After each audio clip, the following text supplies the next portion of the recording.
जय श्री हरि भक्तों, आपका स्वागत है हमारे चैनल भक्ति कथा संग्रह में।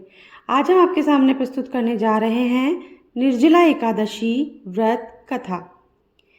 भीमसेन व्यास जी से कहने लगे कि हे पितामह, भ्राता युधिष्ठिर, माता कुंती, द्रौपदी, अर्जुन, नकुल और सहदेव आदि सब एकादशी का व्रत करने को कहते हैं, परंतु महाराज मैं उनसे कहता हूँ कि भाई, मैं भगवान की शक्ति पूजा आदि को कर सकता हूँ, दान भी दे सकता हूँ, परंतु भोजन बिना नहीं रह सकता।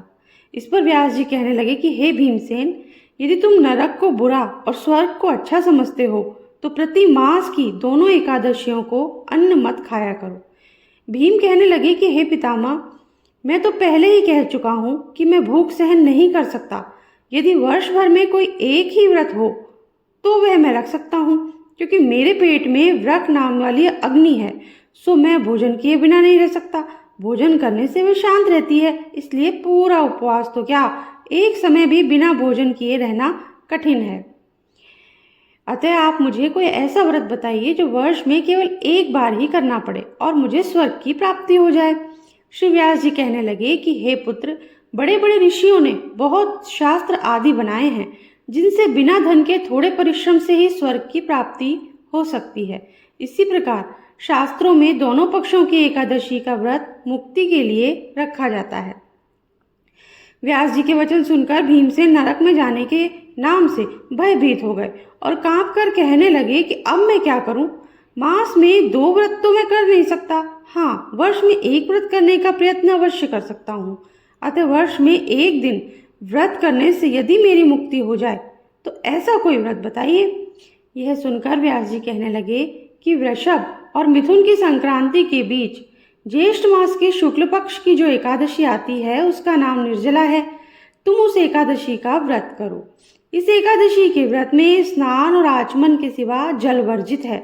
आचमन में 6 मासे से अधिक जल नहीं होना चाहिए, अन्यथा वह मद्यपान के सदृश हो जाता है। इस दिन भोजन नहीं करना चाहिए, क्योंकि भोजन करने से व्रत नष्ट हो जाता है। यदि एकादशी को सूर्योदय से लेकर द्वादशी के सूर्योदय तक जल ग्रहण न करें तो उसे सारी एकादशियों के व्रत का फल प्राप्त होता है। द्वादशी को सूर्योदय से पहले उठकर स्नान आदि करके ब्राह्मणों का दान आदि देना चाहिए। इसके पश्चात भूखे और सत्पात्र ब्राह्मण को भोजन कराकर फिर आप भोजन कर लेना चाहिए। इसका फल पूरे 1 वर्ष की संपूर्ण एकादशियों के बराबर होता है। व्यास जी कहने लगे कि हे भीमसेन, यह मुझे स्वयं भगवान ने बताया है। इस एकादशी का पुण्य समस्त तीर्थों और दानों से अधिक है। केवल एक दिन मनुष्य निर्जल रहने से पापों से मुक्त हो जाता है। जो मनुष्य निर्जला एकादशी का व्रत करते हैं उनकी मृत्यु के समय यमदूत आकर नहीं घेरते, वरन भगवान के पार्षद उसे पुष्पक विमान में बिठाकर स्वर्ग को ले जाते हैं। अतः संसार में सबसे श्रेष्ठ निर्जला एकादशी का व्रत है, इसलिए यत्न के साथ इस व्रत को करना चाहिए।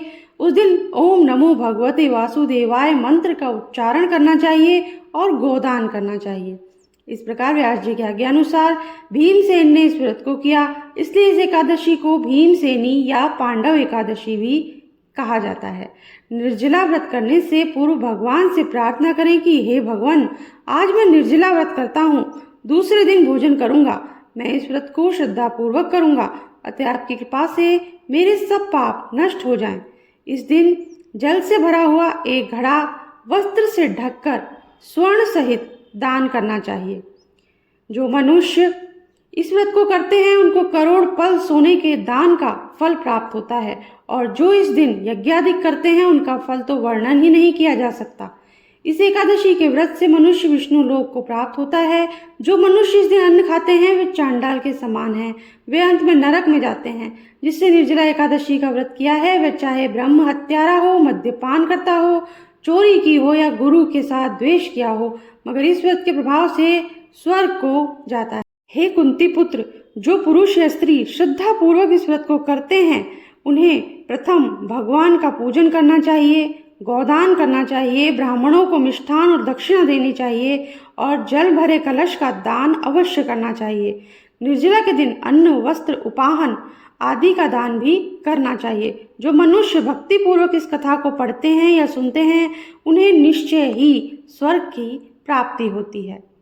तो इसी के साथ ही कथा समाप्त करते हैं। अगर आपको अच्छी लगी हो तो लाइक ज़रूर कर दीजिएगा, और अगर चैनल को सब्सक्राइब नहीं किया है तो कर दीजिए सब्सक्राइब, और बेल आइकन ज़रूर प्रेस कर दीजिएगा, ताकि आगे आने वाले वीडियोज़ के नोटिफिकेशन आपको ईजीली मिल जाएंगे।